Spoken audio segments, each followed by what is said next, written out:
Jivatma or Atma or soul or I. Let us examine I, the self, the first person. How do I use I? I am human. I like car. I like big house. I like influential relatives and friends. I like pleasure. I hate pain.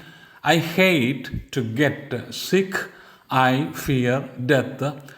Always we focus on the object and not the subject I of the thinking sentence or idea. We don't care or think about the ultimate nature of the I experience, or we don't think about the importance of our ultimate self, origin of identity, or source of the ultimate subjective awareness. What am I? Is it my name, my address, or my credentials? They are only some external details about me. I use those labels to facilitate and live my life. They are only my tools. It is definitely not I. Am I my mind? I use my mind to think, to feel, and to have emotions. It is just another tool of me. That is not I. So, my mind is not I. Am I my five senses?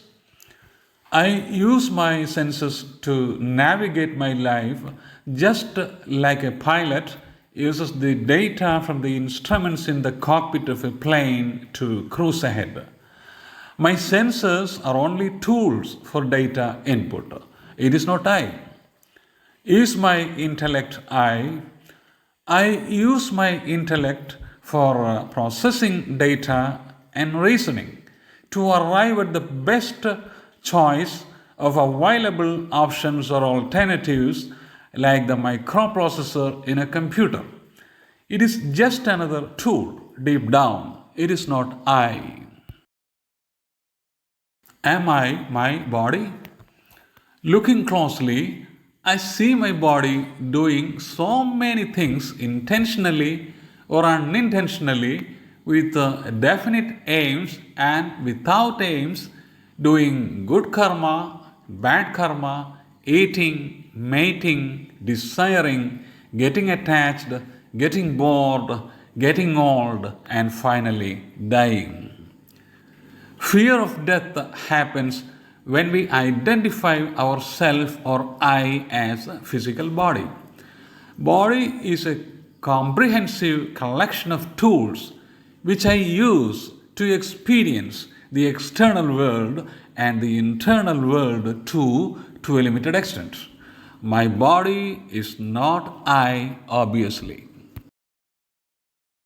Now focus on I. It witnesses everything. It is always there from the first days of starting memory. It is not affected by the joys and sorrows throughout till now.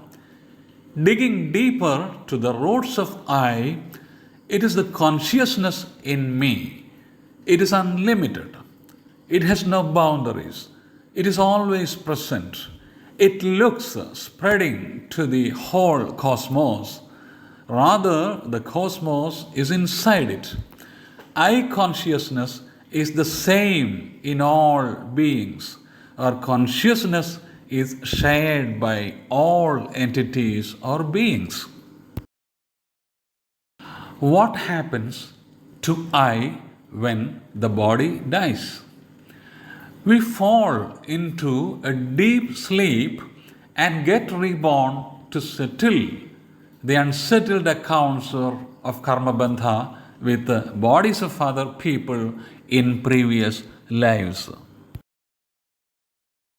When do we get reborn after death? For the ultimate consciousness, time doesn't exist. In deep sleep, there is no experience of time. It is in light sleep or REM sleep when we dream that we experience time. From deep sleep, we awaken with no sense of time as to how long we slept.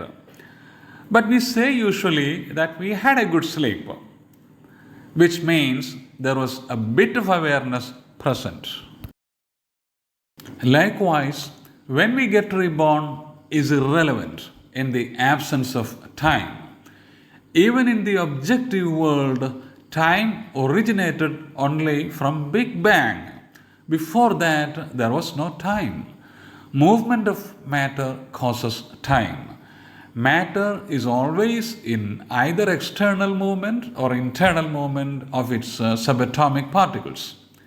In the spiritual realm, there is no matter, there is only consciousness, so there is no time.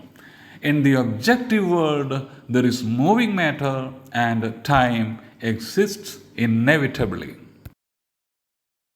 We consider this enlightenment state or the identification of the true I or self as some place in the other shore of the river. We regard it as a place to travel to. We have to awaken to the awareness that we are already there in the other shore. Earth being a sphere, river cannot divide it to this shore and the other shore. Even when we are standing in this shore, we are in the other shore too. We may have this awakening or knowledge sometimes, but soon each of us returns to the habitual notion that I am my mind and body.